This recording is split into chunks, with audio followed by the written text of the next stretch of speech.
thread belum kelar tapi udah jadiin film. Emang bisa? Selamat malam semuanya, balik lagi di Sinema Tengah Malam, masih bareng gue Faris. Kali ini kita akan review atau berdiskusi film Sorop, film horor yang diangkat dari salah satu threadnya Simple Man. Tapi uniknya adalah di poster gue baca Unfinished Thread from Simple Man. Jadi ceritanya belum selesai di X, tapi sudah dijadiin film. Gila, kenapa? Emang serem itu kah? Sekeren itu kah? Jadi sebelum masuk, tapi gue ingin minta tolong kalian untuk subscribe channel STM. Jangan lupa untuk di like dan komen juga untuk membantu perkembangan channel ini. Oke, jadi Sorop itu film horor Indonesia yang bertema tentang apa ya, bisa dibilang ya, ilmu hitam, mungkin santet gitu. Lagi-lagi film horor Indonesia mengambil tema itu. Nggak tahu udah kenapa mereka masih mengambil tema seperti ini. Nggak bosen-bosen gitu loh. Nggak tahu ya, mungkin memang terkenal di kalangan penonton casual Indonesia atau gimana. Cuma gue sendiri jujur ada bosen sih dengan tema santet, pesugihan, ilmu hitam. Maksudnya kalau memang dieksekusi dengan baik mungkin bisa bagus sih. Cuma Sorop ini menurut gue ya biasa aja sih. Seperti film santet Indonesia yang lainnya gitu. Mungkin dari segi ini didirect oleh Upi by the way, jadi lumayan direkturnya lumayan ternama gitu ya. Tapi kalau dari segi cerita sebenarnya lagi-lagi Binder dan Dead sudah mirip-mirip dengan cerita-cerita yang ada gitu ya, tentang orang yang tidak suka dengan seseorang akhirnya pakai dukun, akhirnya keluarganya diincar dengan ilmu hitam ya gitulah. Jadi mungkin akan banyak negatifnya juga yang akan dibahas di review kali ini, tapi akan ada juga positifnya. Mungkin positifnya dulu kali ya, karena mudah dikit gitu.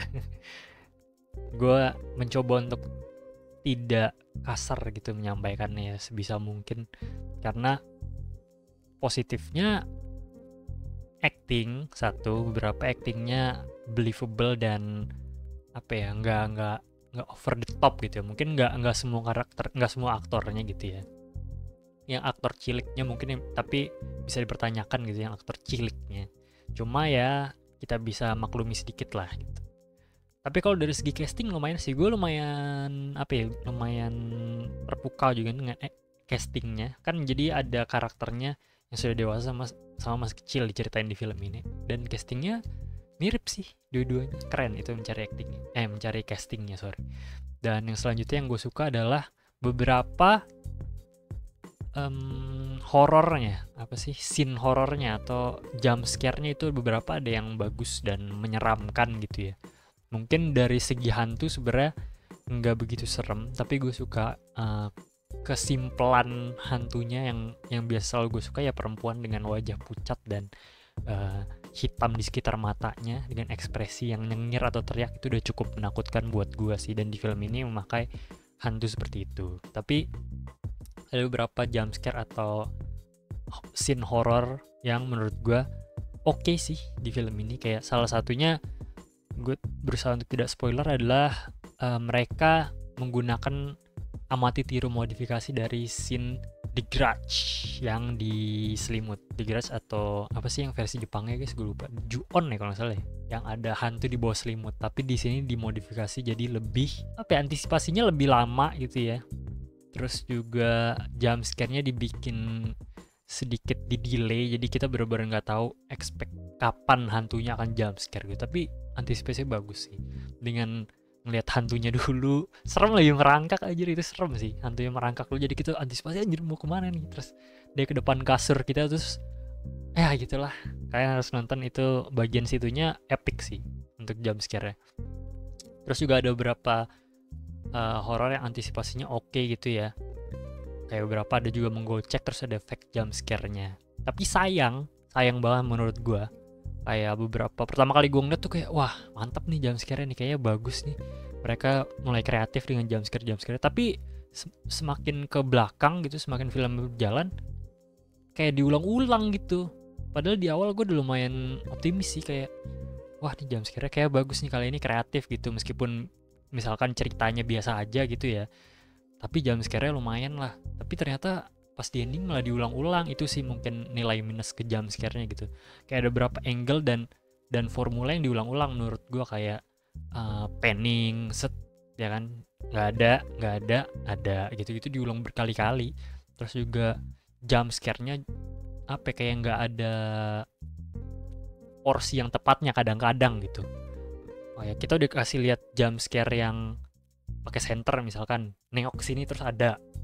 Udah harusnya kan setelah itu misalkan kita dikasih scene yang memajukan cerita dulu gitu, karena jump scare itu udah kena ke kita. Tapi nggak tahu kenapa direkturnya memutuskan untuk bikin jump scare yang nengok itu lagi ada lagi gitu. Jadi ceritanya kagak maju tuh, jump scare-nya nunda ceritanya dulu gitu, padahal kayaknya harusnya akan lebih efektif gitu.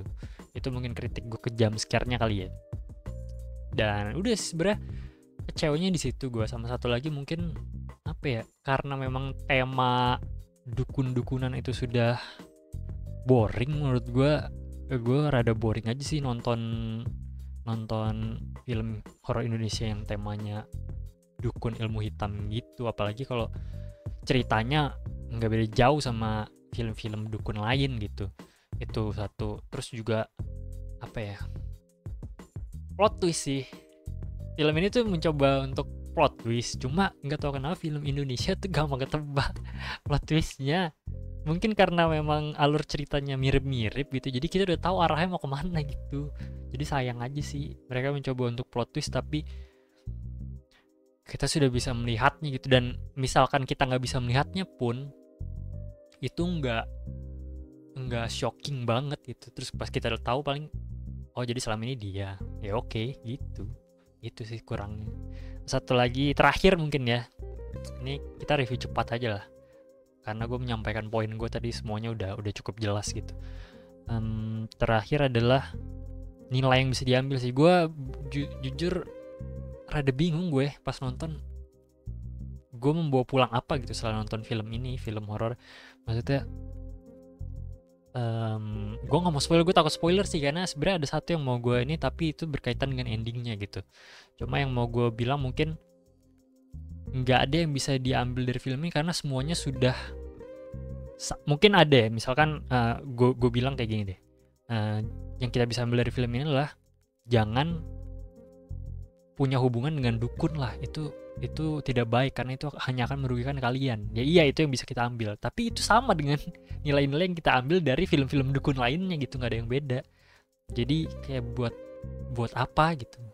Jadi ujung-ujungnya sebenarnya menurut gue adalah kesimpulannya, kalau lu mau nonton sorop, lu hanya buat have fun aja sih, untuk ditakutin gitu bersama teman-teman nonton film horor. Jadi nggak akan berbeda dengan film-film horor lainnya gitu. Mungkin akan fresh di jump scare-nya aja gitu untuk bikin kalian ketakutan. Tapi kalau dari segi cerita, dari segi tema gitu ya, pembahasan dan juga nilai yang bisa diambil, itu menurut gue sama dengan film-film santet lainnya aja sih. Itu aja sih kesimpulan dari gue. Oke, kalian yang sudah nonton bisa langsung komen di bawah juga menurut kalian seperti apa gitu. Atau kalian suka atau kalian tidak suka, langsung komen aja di bawah buat diskusi dengan Sinema Tengah Malam. Oke, segitu ya dari Sinema Tengah Malam. Sampai ketemu di episode berikutnya. Bye bye.